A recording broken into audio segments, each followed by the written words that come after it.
everybody once again. So as I said, we're going to be talking about organizational structure today. And we're going to first start off with the concept of organizational structure. Now, for any organization that, of course, is trying to achieve certain goals and objectives, is important.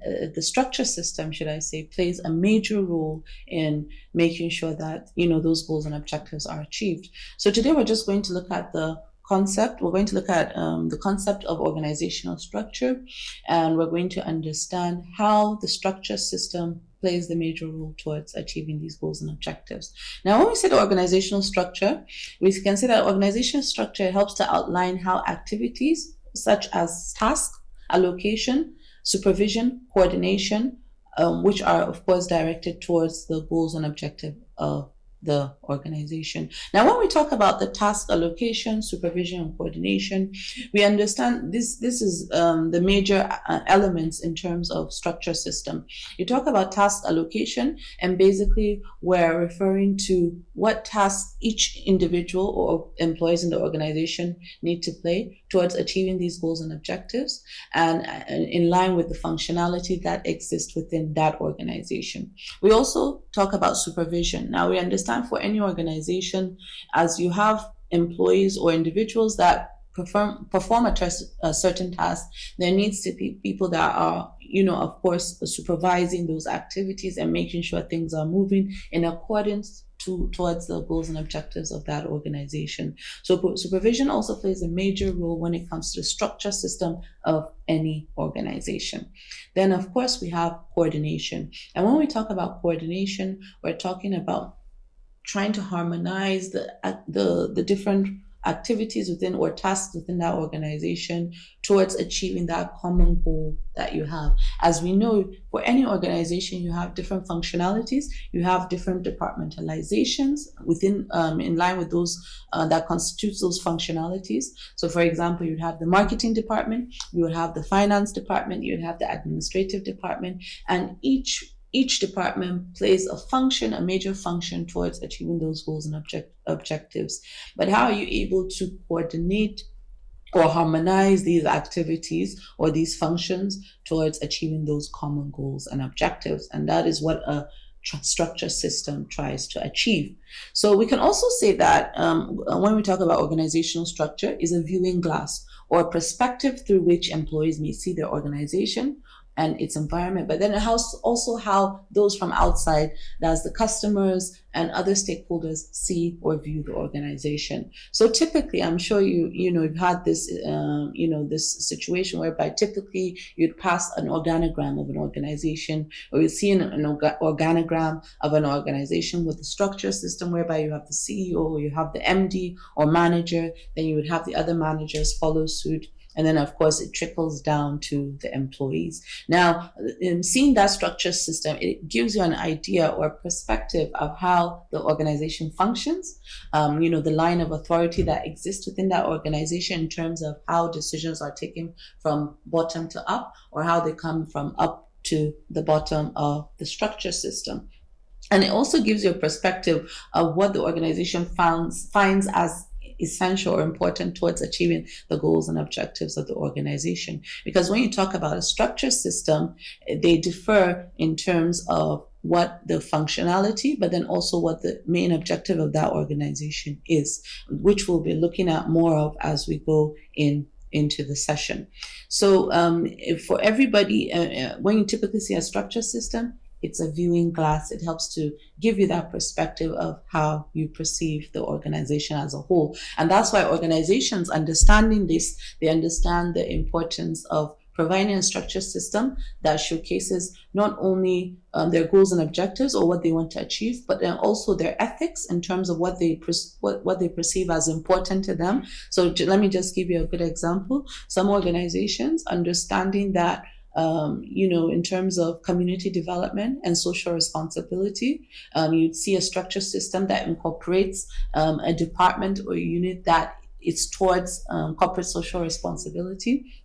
Or you talk about ethical business ethics or ethical procedures or things that one should follow, and you see how organizations try to incorporate that within their structure system, understanding the role that it plays towards benefiting the society, and then how they want the world or the community or stakeholders to view them. So understanding that they know that the structure system gives that image or portrays that image. You also see in some organizational structure systems whereby understanding that when it comes to development, in terms of developing their products, they know research and development plays a major role. So you see that is incorporated into their structure system and plays a prominent role within that structure system. So the structure system goes a long way in providing that kind of information and giving the image or precedence which an organization wants to set. Then also an organizational structure, it also defines how organizational activities are directed in terms of where how things, or the process of how things, processes and procedures of how things should be done within the organization. So it's through that structure system you're able to know again who answers to who and how things are done within the organization. It also identifies each job. Number two, it helps you to clearly identify in terms of what role everybody is going to play, but then what is limited towards that role, because that's so important, especially if you want to avoid conflict. So it clearly is able, a true organizational structure system is able to clearly identify each job, because with the structure system you also have the roles and responsibilities that are clearly defined for individuals in that organization. Then of course the functions of each job also plays a major aspect of that, because as I've said, when you talk about functionality and departmentalization, knowing what function each department is going to play. So for example, you'd have the marketing department, the finance department, the administrative department, and each department or functionality plays a major role towards achieving the goals and objectives of the organization. So they have to align. And then number four is where to report to. So any structure system, a true clear structure system, is able to clearly identify who reports to who and how the reporting process goes about, so that there's no conflict. People know exactly who to answer to. Sincerely, sometimes I've seen in the past whereby you have organizations that clearly don't have that report line, and what happens is that you tend to see so typically, in reality, what you see is that, for example, you'd have a manager and you would have a assistant manager, and you'd see whereby, because the reporting line is not clear, you would see an employee, a subordinate, reporting maybe to the assistant manager, and then later on the manager would say that he didn't know about it. Why wasn't he told about it? And again, typically it's just because there's no clear-cut report outline that has been set for the organization, or even if there is, it is not clearly communicated, and then that goes a long way in creating chaos, creating conflict, and of course creating problems within the organization. So of course the structure of an organization will determine the modes in which it operates and performs at the end of the day, but it's only when these structure systems are outlined effectively in a way that everybody understands their roles and responsibilities, the functions of the organization are clearly defined, and whereby there's departmentalization, and then of course there's clear coordination whereby there's that harmony that is able to align towards the goals and objectives of the organization. All right, so with that, we're going to go on to the next video, which is Henry Fayol's Basic Principles and Organizational Structure. So we're going to continue, and we're going to now discuss on Henry Fayol's Basic Principles and how it aligns with the organizational structure. Now, of course, when you talk about Henry Fayol's 14 basic principles, it's able to give us an idea of what elements are essential towards having an organization that is functional, that is harmonious towards achieving the goals and objectives of an organization. But what comes out to me, especially when you talk about Henry Fayol, which we know is one of the founding fathers of management in itself, in himself, and he's able to provide the foundation of what we know today as organizational structure system. And I'm just going to, as you see, I'm going to bring out some various, or should I say, a few basic principles that is able to provide the foundation of what we know today as organizational structure. So in line with that, Henry Fayol's principle, here we have the division of work as one, then we have the delegation of authority, Scarlet chain principle, unity of command, and then centralization. So we're going to look at each one to give us an understanding of how they're able to give us, the bedrock of what we know as organizational structure today. So when we talk about the division of work, Henry Fayol is able to, bring into life that division of work, of course, is talking about being able to compartmentalize, what work activities need to take place. Now, what I want you to understand is that when you talk about division of work at that time, or how the organization, the dynamics of the organization used to work then, this is during the Industrial Revolution, whereby you would see where things were more chaotic in nature, but of course, people were just getting used to organizations and functionalities and trying to get a kind of system of how things work. Before, people would just come, do work in assembly plants, get things in order, and then they'll be paid and life will go on. Of course, as we know, as the evolution of management has come to play today, or organizations in general, we see how now that has changed, whereby, you have that functionality, you have that clear division of work of everybody's role, but then also it goes into specialization, where, because due to the division of work, whereby you have someone that's good in finance, you have someone that's good in production, you have someone that's good in marketing, we see how it plays a prominent role in what we call organizational structure today. So with that, we see how division of work in itself, once it's clear what activities there is in an organization, it then clarifies the functionalities that need to take precedence in the organization towards achieving those goals and objectives. And that's what we call departmentalization today. So you can see how, Henry Fayol's principles of division of work has set the precedence of what we call departmentalization in terms of, clear-cut functionality of each of the organization. Then we also have delegation of authority. Now, when we talk about delegation of authority, we're focused on who has been given authority in terms of roles and responsibilities, or should I say higher order of authority in the organization.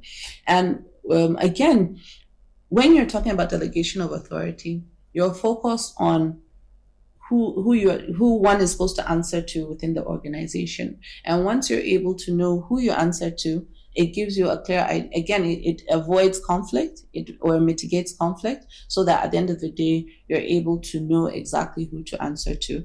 And delegation of authority in terms of Henry Fayol's principles has played a major role, especially when you talk about bureaucracy. A lot of times nowadays, when you talk about structure systems, people don't like using the word bureaucracy, but I always say bureaucracy plays a major role and is inevitable.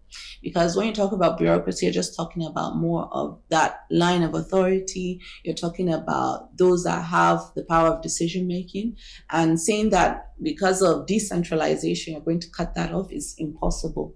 Because without somebody being in charge and having that authoritative or delegation of authority, then of course there'll be chaos, or it'll be chaotic, and it's important that you always have control. So delegation of authority is inevitable. It is something that is eminent and necessary in any organizational structure system. You can see how it plays a role even today in any structure system that exists across the world. Then we talk about scholar chain principle, which is the hierarchy of orderly command, and understanding there's a command of authority and you have to follow that precedence of what exists. You can't cross one without the other. This always happens, in any workplace, whereby you have somebody that is in charge. You can't cross somebody that that basically is your line manager or supervisor, to then take precedence over the next person that's above them, because you think that they're above that person.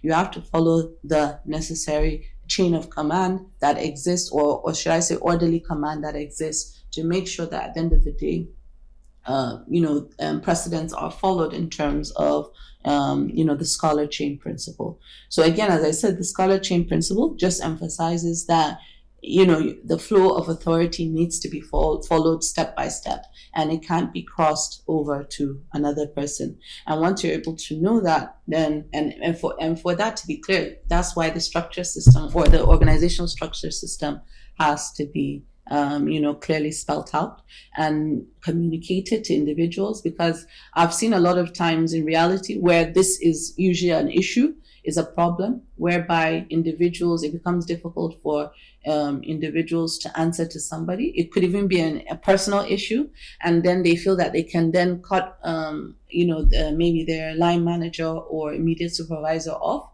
because the person that they're going to next is above that individual. But it doesn't work that way. We know that, and those that have worked in organizations, even when you talk about trails of emails or trying to process a particular paper trail, it has to follow a line of authority. It's clearly defined in any policy and procedure of an organization what how that process and procedure is in terms of the hierarchy of orderly command and how it has to follow. And I've seen instances whereby decisions are retracted because it did not follow that hierarchy of orderly command. So it's essential for any organization that should be followed. And again, we can see how Henry Fayol's principle of scholar chain principle is a foundation towards what exists today in terms of that.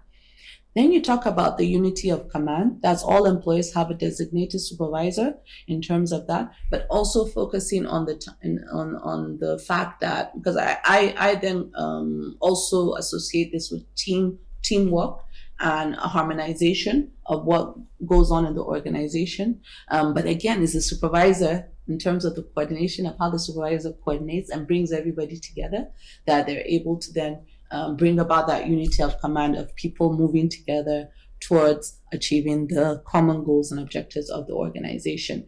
And of course, that is what Henry Fayol's principle, emphasized on when he talks about the unity of command. Again, when you talk about the organizational structure system, we can see how this is incorporated into that, focusing on basically who's in charge, but then as a leader, as a supervisor and a leader, how you're able to establish a common ground for employees and individuals towards meaning towards emotion, in line with emotional intelligence, effective communication, leadership, of course, in terms of a visionary leadership, transformational leader, and you're able to use those skills towards achieving that unity of command that any supervisor sets out to do. Then we have the centralization. So centralization here, Henry Fayol, this goes again back to bureaucracy, but Henry Fayol, and please recall this again, as I said, this is during the Industrial Revolution, and at this time, industries are coming up, organizations are trying to get more organized, or should I say companies are trying to get more organized. So with that, the focus was centralization, and it was all about authority. It was all about having a kind of common place or a common way in which decisions would be made, and understanding that centralization in terms of the line of authority, but then also who has the final say in terms of decision making was also very important. Again, recall the dynamics during this time. There wasn't multinational companies, there weren't organizations, there wasn't globalization, it didn't exist then. So things were very, simplified in terms of you have one company, you have the owner that's in charge, and at the end of the day, what they're just trying to say with centralization is that that owner basically, when you talk about decision making, is centralized towards the manager or CEO of that company. What he says, what he does is the final say. So again, we can see how when you talk about organizational structure systems that exist today, we can see how centralization plays a major role. What I would say is that today we see how what we call decentralization, which is trying to break down those barriers or trying to reduce the structure system in terms of, trying to reduce the line of authority in terms of, how bottlenecked the organizations are. And but again, as I said earlier on, bureaucracy is something that is inevitable, and of course bureaucracy basically goes hand in hand with centralization. And even though you have flat structure systems that exist today, or more decentralized systems in terms of organizations that exist today, understanding the advantages of decentralized systems, whereby it incorporates faster decision making. It brings about that kind of harmonizations of employees from senior managers down to employees, because then you have a structure system whereby things are done much more faster, but then people come together to work together. But with that, we have to understand that, again, centralization is inevitable, it's necessary. It's just the level of centralization is what matters. How prominent is the centralization within that organization, and how, of course, decentralized it is. So it's like a yardstick from each end of this, or it's like a spectrum whereby you have centralization and decentralization. So how centralized or decentralized an organization is what matters at the end of the day. And we see how organizations are trying to balance that out, understanding the advantages and disadvantages of both.